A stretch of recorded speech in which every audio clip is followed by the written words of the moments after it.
Do what you imagine a beautiful English country cottage garden would look like. The scene can be set. Thatched cottage, beautiful white walls, and in front of it a wall surrounding a garden where you can't quite see the soil, but there are flowers and plants everywhere. That's roses, forget-me-nots, cornflowers, and in some cases in the spring, tulips. Well, this was the garden of Gladys Smith. Gladys Smith lived down by the River Tavi in Devon. Gladys Smith loved and cared for this garden all through the year, but her most precious time was the spring. All the flowers emerged, the colour started coming up, and her pride and joy appeared, tulips. And tulips Gladys loved the best were the red ones, the deep red ones that held their shape and only opened up and closed slowly, not the frilly ones looking like flags. Hers, they were her pride and joy, and she planted many of them in the back of one of the beds. It was so beautiful that many people liked to stop and comment how lovely they were. And Gladys used to smile and thank them and get about just looking after the garden, because it takes many hours to care for such a garden. And Gladys's cottage was beside a meadow. And the other thing people used to comment about was that there were fairy rings in the spring in the meadow. Large circles.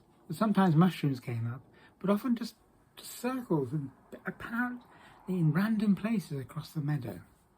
Locals used to think it was caused by the fairies riding the Dartmoor ponies around at night. But you know what? Gladys knew differently.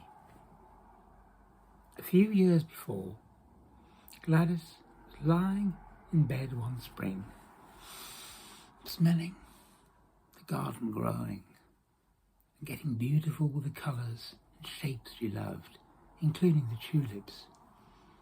And as the sun set, she heard a sound. It was a bit like pipe music, and she instinctively got out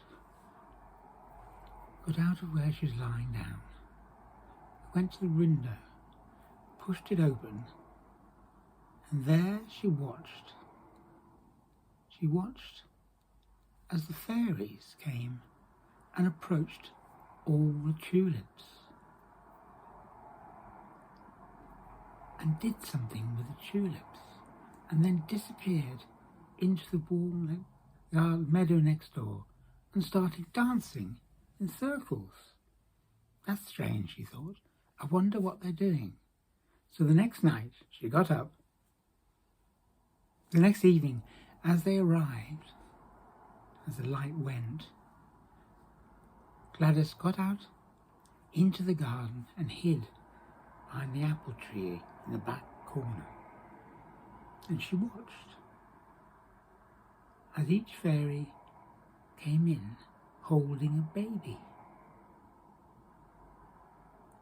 And to her amazement, she saw each of the fairies open one tulip after another and place their babies into the tulip, which closed slightly over the little child.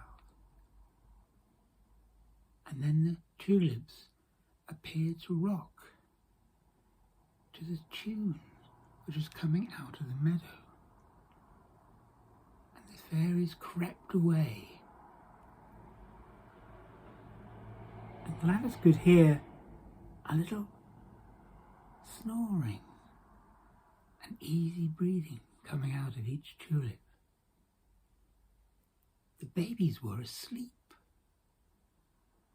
And the fairies, as Gladys looked over the wall, were now in the field, dancing in circles as the tulips swayed to the music and kept their babies asleep